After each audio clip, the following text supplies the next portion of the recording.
బాపట్ల జిల్లా అమర్తలూరు మండలం గోవాడలో జరగనున్న శ్రీ బాలకోటేశ్వర స్వామి తిరునాళ్ల సందర్భంగా జిల్లా యంత్రాంగం పూర్తిస్థాయిలో అప్రమత్తమైంది. తిరునాళ్లకు భారీగా భక్తులు తరలివచ్చే అవకాశం ఉన్న నేపథ్యంలో ఆలయ పరిసర ప్రాంతాల్లో చేపట్టిన ఏర్పాట్లను జిల్లా ఎస్పీ ఉమామహేశ్వర్, ఆర్డీఓ రామలక్ష్మి స్వయంగా పరిశీలించారు. అనంతరం సంబంధిత శాఖల అధికారులతో సమీక్షా సమావేశం నిర్వహించి భక్తులకు ఎలాంటి ఇబ్బందులు కలగకుండా అన్ని శాఖలు సమన్వయంతో పనిచేయాలని ఆదేశించారు. ట్రాఫిక్ నియంత్రణ, తాగునీటి సరఫరా, శానిటేషన్, విద్యుత్ సరఫరా, ఫైర్ సర్వీసులు, ఆర్టీసీ ప్రత్యేక బస్సులు, మెడికల్ టీమ్స్, వెటర్నరీ సేవలు, ఇరిగేషన్ శాఖ వంటి అన్ని విభాగాలు అప్రమత్తంగా ఉండాలని స్పష్టం చేశారు. తిరునాళ్ల రోజు ఎలాంటి అవాంఛనీయ సంఘటనలు చోటు చేసుకోకుండా పూర్తి భద్రతా బందోబస్తు ఏర్పాటు చేస్తున్నామని, చెక్పోస్టులు, కట్ ఆఫ్ పాయింట్లు ఏర్పాటు చేస్తామని జిల్లా ఎస్పీ తెలిపారు. మహిళలు, వృద్ధులు, వికలాంగులకు ప్రత్యేక క్యూ లైన్లు ఏర్పాటు చేసి ఎంట్రీ మరియు ఎగ్జిట్ పాయింట్ వద్ద ప్రత్యేక జాగ్రత్తలు తీసుకోవాలని సూచించారు. పురస్కరించుకొని ఈ అమర్తలూరు మండలంలోని గోవాడలో ఉన్నటువంటి శ్రీ బాలకోటేశ్వర స్వామి టెంపుల్లో 14th నుంచి 18th వరకు జరుగుతున్నటువంటి శివరాత్రి ఉత్సవాన్ని దృష్టిలో పెట్టుకొని ఈరోజు అన్ని లైన్ డిపార్ట్మెంట్స్ తోనూ ఆర్డీఓ గారు, డిఎస్పీ గారు అండ్ ఇతర అధికారులందరితోనూ, అన్ని లైన్ డిపార్ట్మెంట్స్ అందరితోనూ ప్రిపేర్నెస్ మీటింగ్ ఆర్గనైజ్ చేయడం జరిగింది.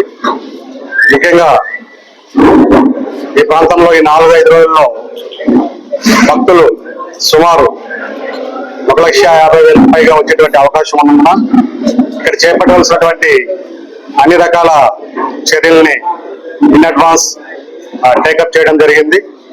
ముఖ్యంగా పోలీస్ సైడ్ నుంచి సఫిషియంట్ పార్కింగ్ ప్లేసెస్ ని, అదేవిధంగా చెక్ పోస్టుల్ని, ఈ ట్రాఫిక్ ని రెగ్యులేట్ చేయడానికి చెక్ పోస్టుల్ని అండ్ కట్ ఆఫ్స్ ని పెట్టుకోవడం, అదేవిధంగా ఎన్విరాన్మెంట్ సైడ్ నుంచి తీసుకోవాల్సినటువంటి టెంపుల్ ఇన్సైడ్ యాక్టివిటీ ఏదైతే ఉందో, ముఖ్యంగా భక్తుల ఎంట్రన్స్ అండ్ ఎగ్జిట్ వేస్ సంబంధించి కానీ, క్యూ లైన్స్ ఆర్గనైజేషన్ సంబంధించి కానీ, క్విక్ మీన్స్ లో భక్తులకి దర్శనం కల్పించి వాళ్ళని ప్రాపర్ గా ఫెసిలిటేట్ చేసేటువంటి విషయాలు కానీ వీటన్నిటి కూడా సూచనలు ఇవ్వడం జరిగింది. సిమిలర్లీ ఏపీఎస్ ఆర్టీసీ అధికారులు ఈ పండుగకి ప్రత్యేక బస్సుల్ని వాళ్ళు ఆర్గనైజ్ చేస్తున్నారు. అదేవిధంగా ఇక్కడికి వస్తున్నటువంటి త్రూ ఆర్టీసీ బస్సెస్ ద్వారా వస్తున్నటువంటి భక్తుల సంఖ్య కావచ్చు, అదేవిధంగా ఆర్టీసీ బస్సెస్ ని ప్రాపర్ గా ఇక్కడ రెగ్యులేట్ చేసేటువంటి విధానం కావచ్చు, ఆ డిపార్ట్మెంట్ తో కోఆర్డినేట్ చేసుకుని ఈ ట్రాఫిక్ రెగ్యులేషన్ యాక్టివిటీకి సంబంధించి ఈ parking and other point of aspects లో కూడా చర్యలు తీసుకోవడం జరుగుతుంది. అదేవిధంగా ఎలక్ట్రిసిటీ డిపార్ట్మెంట్ కి, మెడికల్ అండ్ హెల్త్ డిపార్ట్మెంట్ కి, ఇరిగేషన్ డిపార్ట్మెంట్ కూడా చేపట్టాల్సినటువంటి అన్ని కార్యక్రమాల పట్ల వాళ్ళతో ఎటువంటి ప్రిపేర్నెస్ చేశారు ఇప్పటి వరకు, ఇంకా చేయాల్సినటువంటి అంశాలన్నింటినీ కూడా ఈ సందర్భంగా రివ్యూ చేయడం జరిగింది. స్థానిక ఆర్డీఓ గారు అన్నిటి కూడా టేకప్ చేయడం జరిగింది.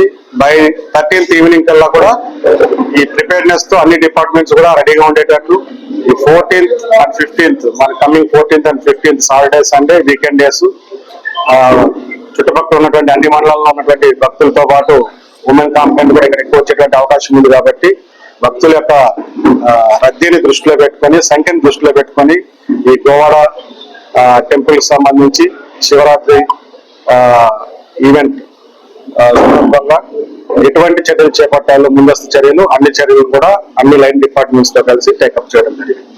సో భక్తులు కూడా, పబ్లిక్ కూడా ఎటువంటి ప్రికాషన్స్ తీసుకోవాలి during the travel to temple కి వచ్చేటువంటి క్రమంలోనూ, దర్శనం చేసుకుని తిరిగి వెళ్ళేటువంటి క్రమంలో ఎటువంటి రోడ్డు ప్రమాదాలకు గురి కాకుండా ఎటువంటి ప్రికాషన్స్ తీసుకోవాలో వాళ్ళని కూడా సెన్సిటైజ్ చేయడం జరుగుతుంది. అందరూ కూడా ఇలాంటి మంచి పండుగని సెలబ్రేట్ చేసుకునే క్రమంలో జనరల్ పబ్లిక్, భక్తులు అండ్ ఆల్ డిపార్ట్మెంట్స్, ఇక్కడ పనిచేస్తున్నటువంటి వారి కోసం పనిచేస్తున్న డిపార్ట్మెంట్స్ అందరూ కూడా సమన్వయంతో, కోఆర్డినేషన్ తో పనిచేసి ఈ పండుగని ఈ ప్రాంతంలో చక్కగా, ఆహ్లాదంగా, ఆనందదాయకంగా జరుపుకోవడానికి చేపట్టినటువంటి చర్యలన్నింటినీ కూడా చేపట్టడం జరుగుతుంది.